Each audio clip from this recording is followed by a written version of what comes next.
Welcome to the Emotional Eating Unwrapped podcast. I'm your host, Alana Kessler, an emotional eating and weight loss coach for women looking to fall in love with eating, create healthy attachments with food, and lose weight sustainably. Hello, everyone, and welcome to another new episode of Emotional Eating Unwrapped. I'm your host, Alana Kessler, and I am excited to be here today once again with Kassi, our podcast magician. We have to find a better name for you. What should we? Let's take some time to figure this out.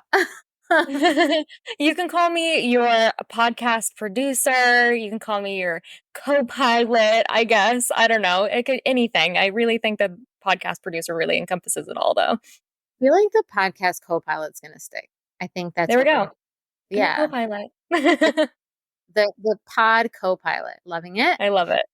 And so we're here today because we're going to have a conversation together about self-care. We're going to talk about self-care, and we're just going to talk about what self-care actually is, what it means to practice self-care, and all the different layers around that, because I definitely feel like there is a cultural definition of self-care, and then there's a philosophy of self-care that I have and that I teach my clients and that I practice in my day-to-day life myself. And Kassi and I were just discussing this topic as well, and just really wanted to have this episode be more of a conversation between us. So yeah, for me, I just want to hear, for me, when I think of self-care, I think of twofold. I think of making yourself feel good, and I think of taking actions towards yourself that are in line with your higher self.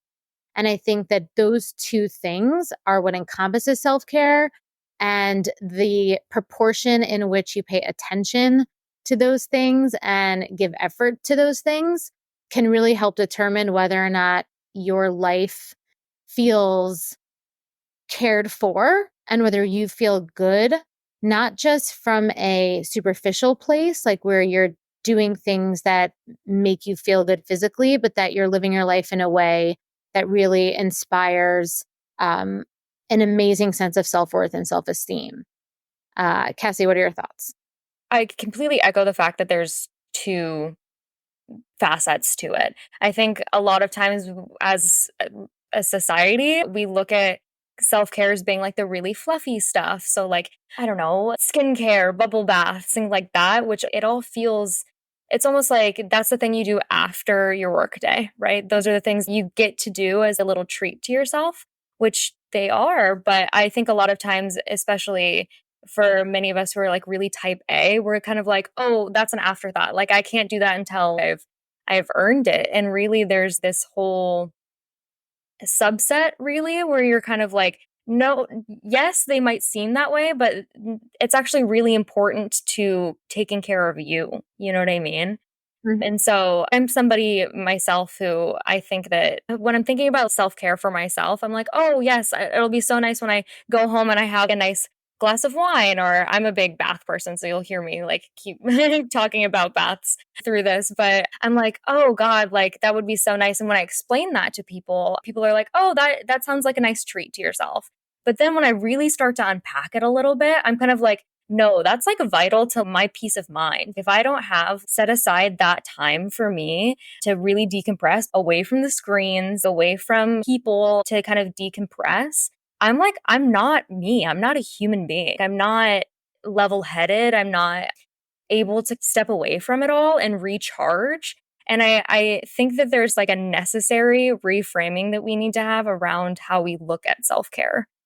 I 100% agree. I do think that so many things we talk about on this podcast, that concept of earning and of earning something, or you working 6 months out of the year to earn 1 week vacation, or going to us having a spa day, almost like these scheduled events that has to do with self-care. I think there's a difference between I think there's a difference between where self-care is something that you do as an escape from, right? It's like, oh, I'm going to give myself self-care because I need it to rebalance myself because I'm so out of alignment. I'm so stressed. And self-care that's like almost like the building blocks of your day-to-day life, where you start to build in that innate sense of feeling good is a regular day-to-day thing, and that there might be some days where the variance happens, but the variance isn't as extreme as when we're like, oh my God, I'm so stressed out. I need to go give myself a self-care day, which I feel like is so great as a celebration, as activity. But, I think that going through your life with this idea that I'm going to have these rituals and these acts of self-care, for you, that's a bath. For me, it's like making sure that I take time every day to practice yoga. I do mindfulness things that I do daily, some routines that I have. And also, self-care is saying if I don't do them and I don't feel as great, I also can forgive myself for that and can hold space for myself for that because I have other tools.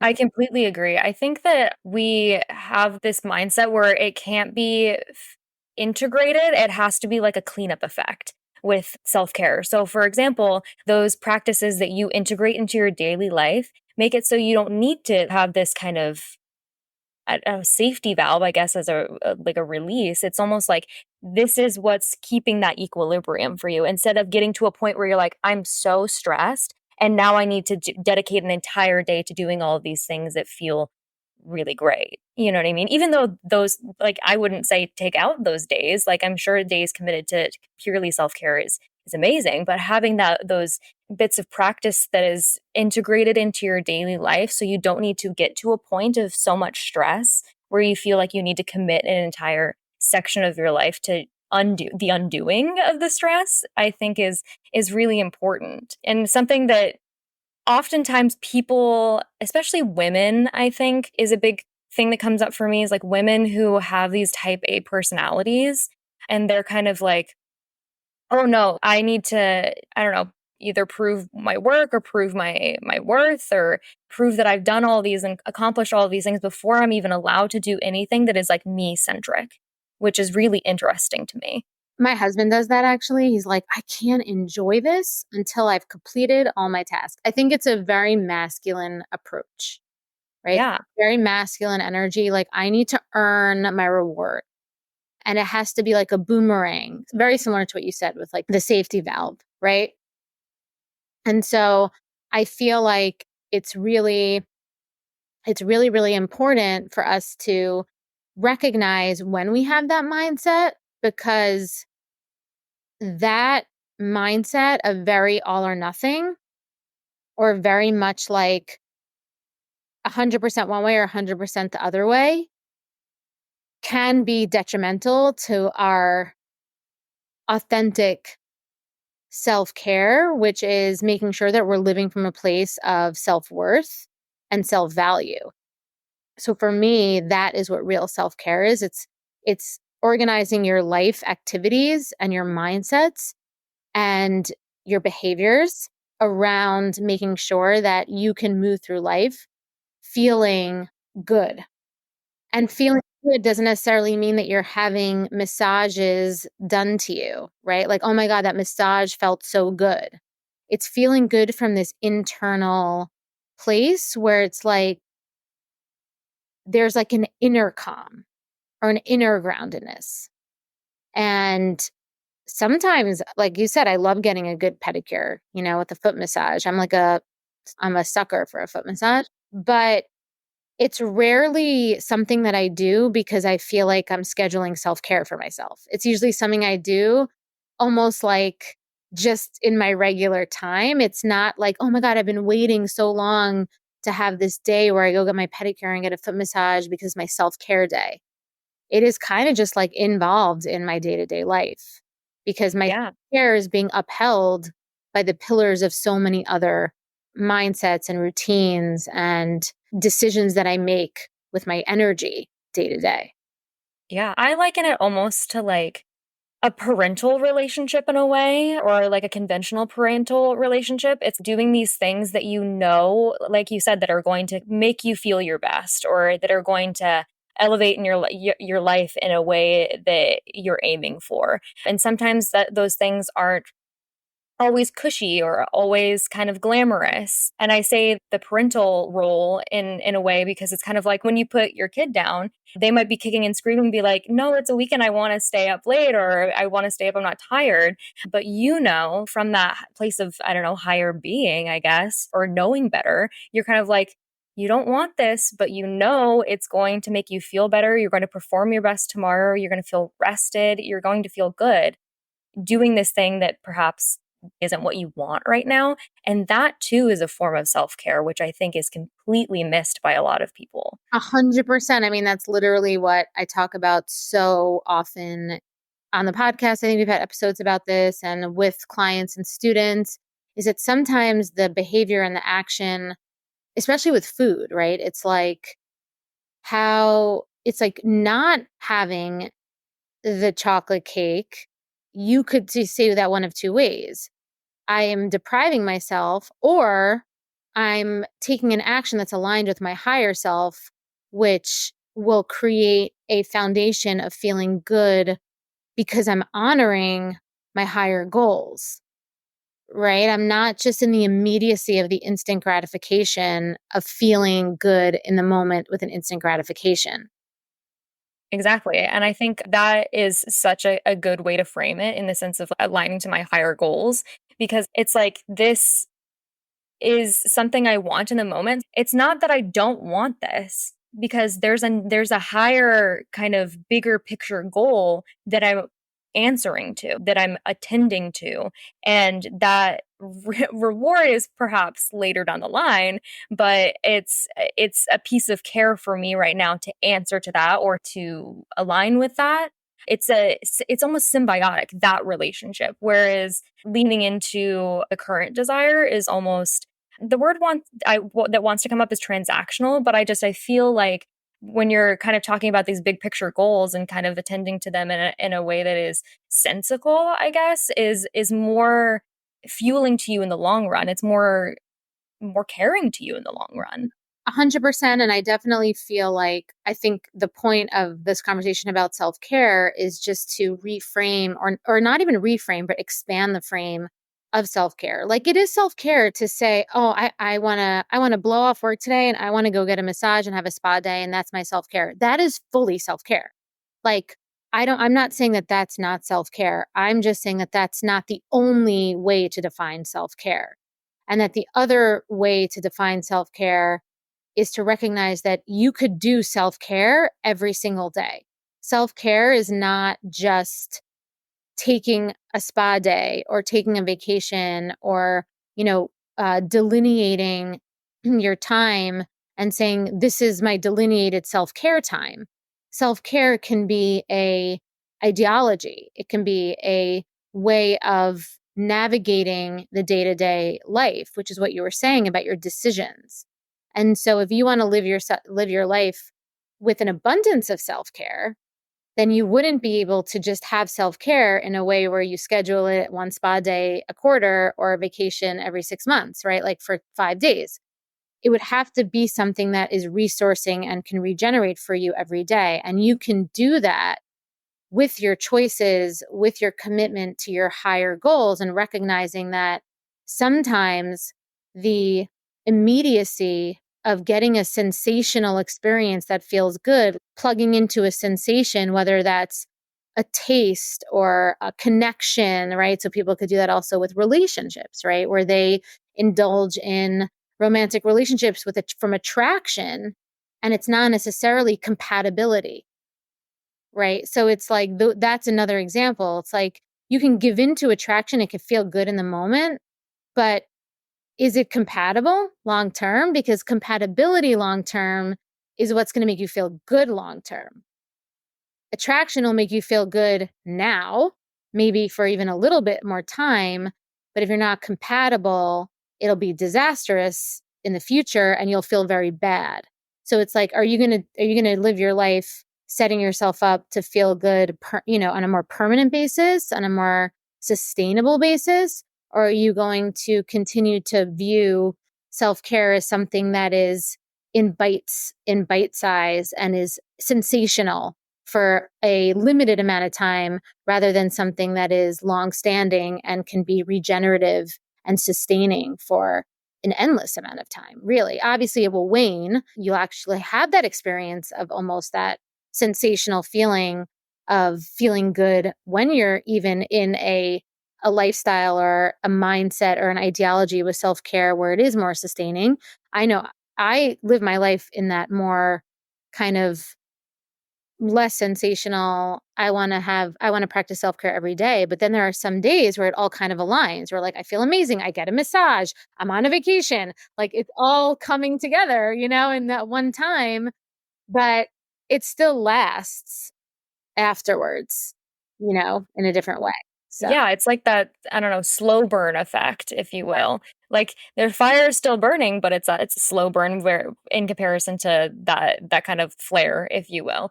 And I really love what you said about it's not so much about the reframe, it's more about expanding the view of what self-care is, and which is such an individual experience, I recognize. And the reason I say that is because I think that the expansion of the frame is helpful for different personality types. Because self-care is such an individual experience, we all have different personality types.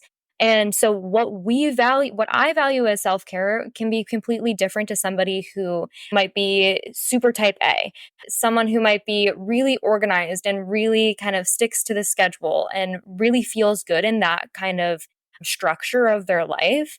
And so when we look at self-care as being those things that we integrate into our life, into our schedule, that we have a commitment to in a more schedulized way, it can be really helpful, and that can really translate well for someone who has a type A personality. Whereas someone who might be a little bit more go with the flow, or somebody who just leans into sensation, I suppose, self-care can look a lot like that for somebody else. And the point being here is that your version of self-care is equally as important regardless of your personality type or how you receive it. The reframe is so important because it's like, just because it doesn't look like your bubble baths or doesn't look like your sensationalized version of it doesn't mean it doesn't deserve a space in your schedule. It deserves a space in your day to day. It's just as important as your work. The enjoyment and the fruits of your labor are just as important as the work itself.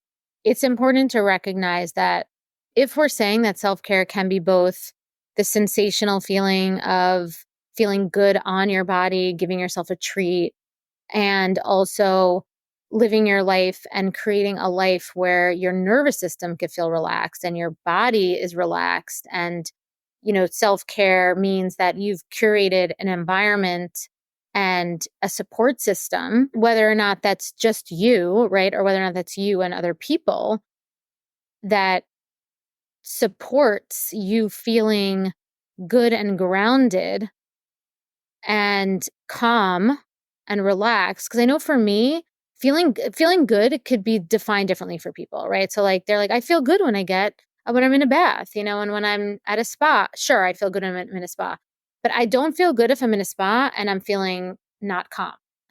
Like that's just for like getting a massage, and it could be like a great deep tissue, and I could be stressed out at the same time. So for me, both things could be true. Like typically the massage, the sensations on my body and the great pressure, right? I could be getting a massage and it could be an awful massage because the pressure wasn't strong enough.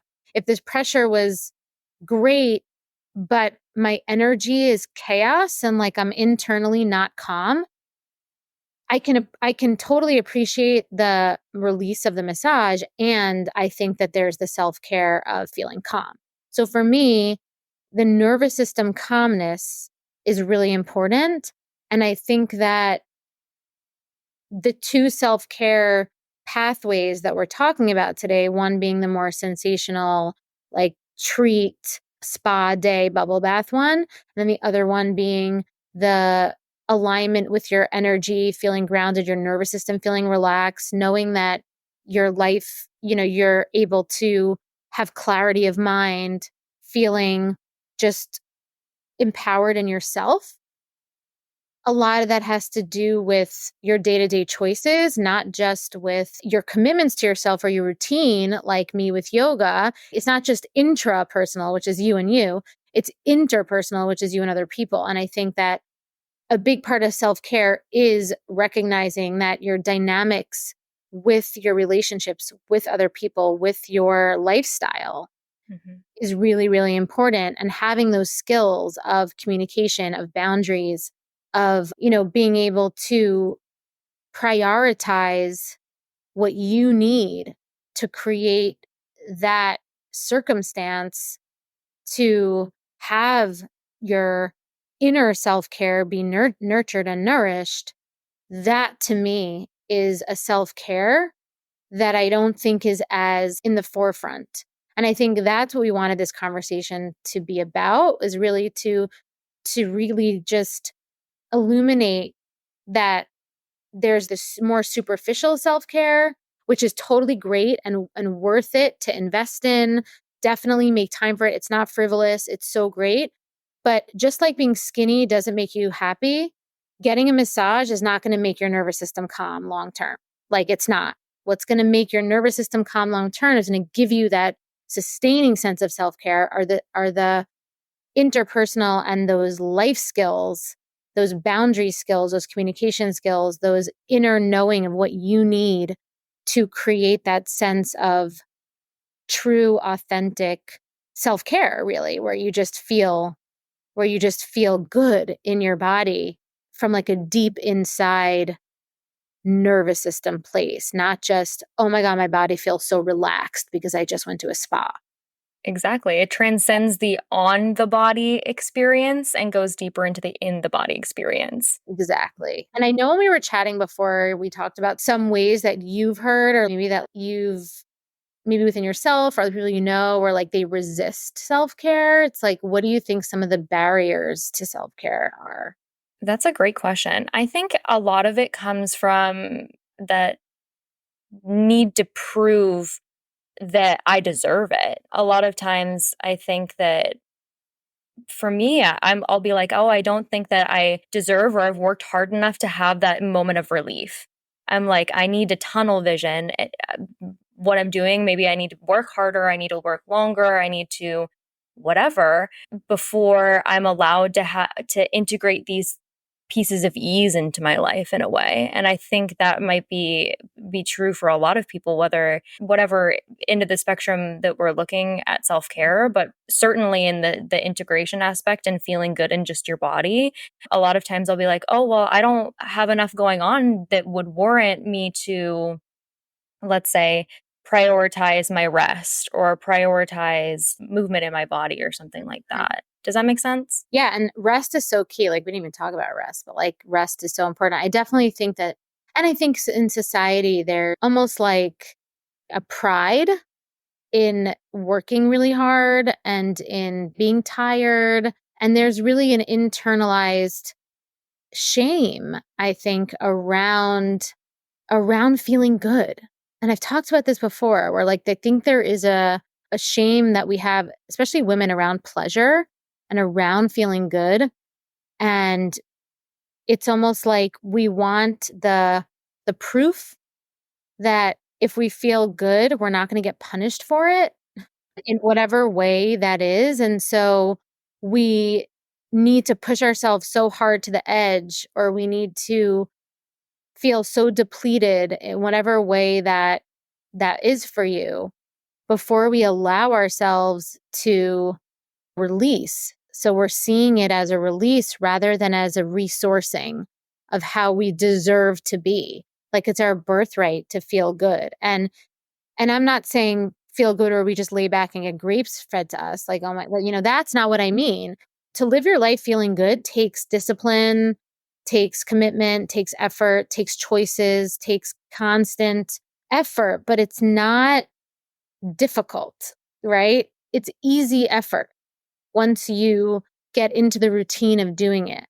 And I think that a lot of reasons, one of the objections to self care is this internalized shame around, who am I if I'm not struggling and need to have self-care as a way to, I think you said it before, as a way to like release, or I don't remember how you said it, but it was, Yeah, the safety valve effect, essentially. yeah. And I think that that's, and that's a question I ask my clients a lot when I work with people. I always say, you know, ask yourself, who are you if you weren't this?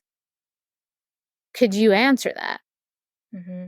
Right? Like, because of course, when people come, they have all of the struggles and all the stuff.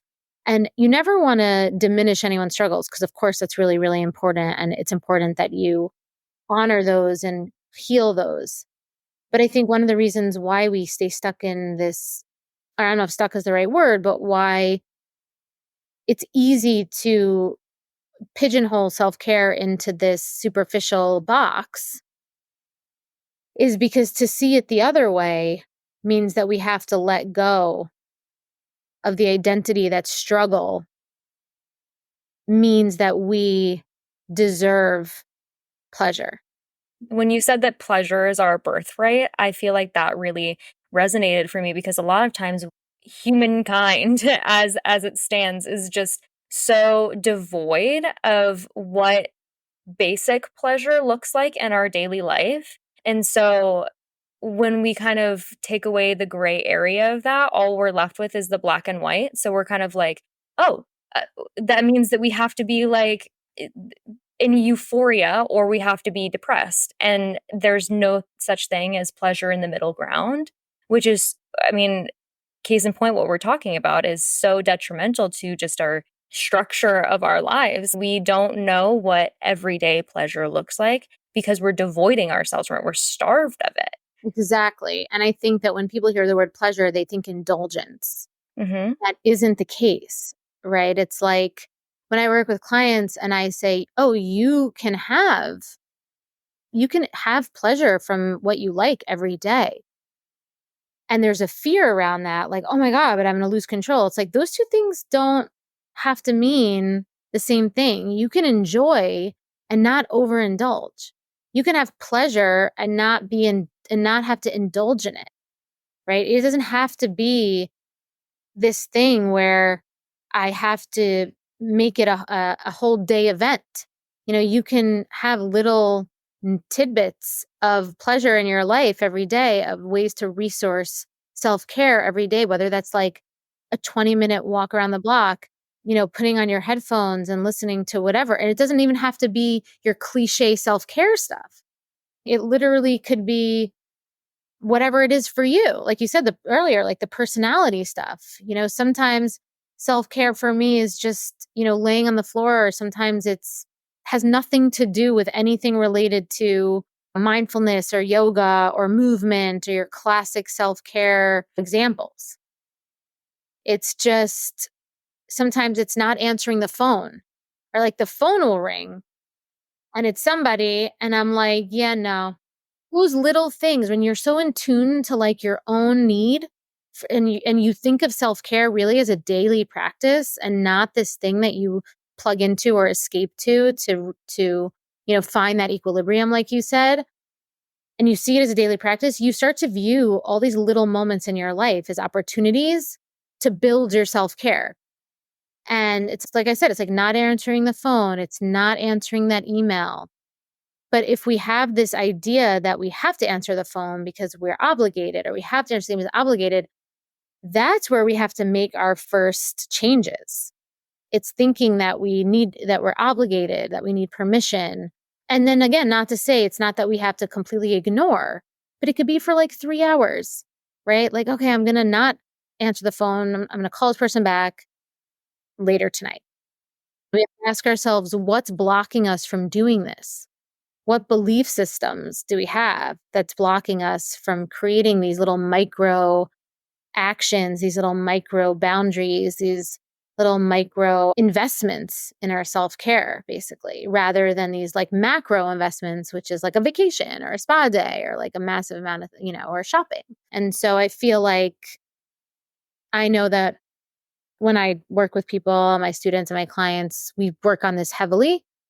And it is a really important theme that we go into and that we talk about and that we really build confidence around. Those bite-sized portions of pleasure in your life completely change, I think, your perspective of how you view it. It's almost vacation-wise, like when you have post-vacation depression because you're like, "Oh, great, going back to my daily life," after you just indulged in this kind of life that is completely separate from your own. And then you come back and you're like, "Oh, no, I need a vacation for my vacation." Been there so many times, but to your point is like when you're building these kind of little like bite-sized moments of pleasure into your day, then you're creating a home, for lack of better words, that when you come back from the vacation, you're like, wow, I'm so excited to get back into my routine of going on my walks with my dogs or something like that. It's something that excites you to be there. You know what I mean? It excites you and creates that pleasure in your life. And I just really loved how you said that. It was just a great framing of it. Thank you. No, I completely agree. And I think the hardest part for people is not having those highs and lows. Because even though people have that like drop, like, oh, I need a vacation for vacation, and we're almost addicted to those as engines for our life. And I think as a whole, we need to create our lives in a way where we don't need to live that way, where we actually can be steady and stable and healthy and not sabotage ourselves when we're in a more neutral, because what you just described is more neutrality, which is essentially the crux of my sober eating method, just the way that I view life and, guide people in general. It's to get to this place of neutrality where we realize that we really have the power to create this sense of feeling good on a deep, deep level all the time. And we don't have to subscribe to this, I need a vacation for my vacation. I'm so sad that I'm home. I had this euphoria. Now I'm back to my like blah. It can be just kind of neutral with little variations, like I said, here and there. And I think the biggest skill is learning how to get comfortable with that. And that is actually a skill. That's not natural how we live life these days. So I always try to explain to women that forgive yourself for not doing it yet, because it actually takes a lot of practice, and it is a skill that you have to train up. It is a muscle that you have to build around staying in neutral, because so many of your mental and emotional and our natural instincts, primitive instincts, are going to try to pull us away from that. It takes a lot of attention and a lot of awareness and a lot of practice, like I said, and intentionality to choose to live that way. But if you choose to live that way, that to me is true, authentic self-care. And you could throw in your pedicure and a massage here and there. Your bubble baths every day, totally, for sure. Yeah, I wish I could do a bubble bath every day, but I will take the weekly commitment. I have to at least one. Anything else on your end? I think that we've covered it for today.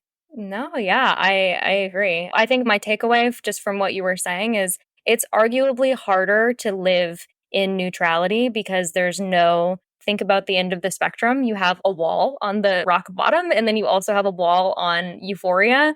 Those are your limits, I guess. And when you're in the gray area, there's no walls in the gray area. You create the walls, which I think is such a good point that you had made. So That is so astute. That's perfect. And a perfect way to end. And I just love this. I can't wait to have our monthly conversations together. So if you guys listening have any topics that you want Kassi and I to discuss together, please feel free to send us a response in our Q&A section on our podcast and Spotify. That's where it is. Yeah. yes, on Spotify. Amazing. And thank you so much for joining us today. And I hope you will join us next week with another new episode about emotional eating, so you can fall in love with eating, start losing weight, and keep it off with sustainable strategies and lasting change. And if you found this episode insightful, please subscribe, leave a review, and share it with those who may benefit from this empowering knowledge. I also have lots of free resources on my website to support you on your journey to loving food and losing weight. Just go to www www.bewellbyak.com. And until next time, I'm Alana, and thank you for listening to Emotional Eating Unwrapped.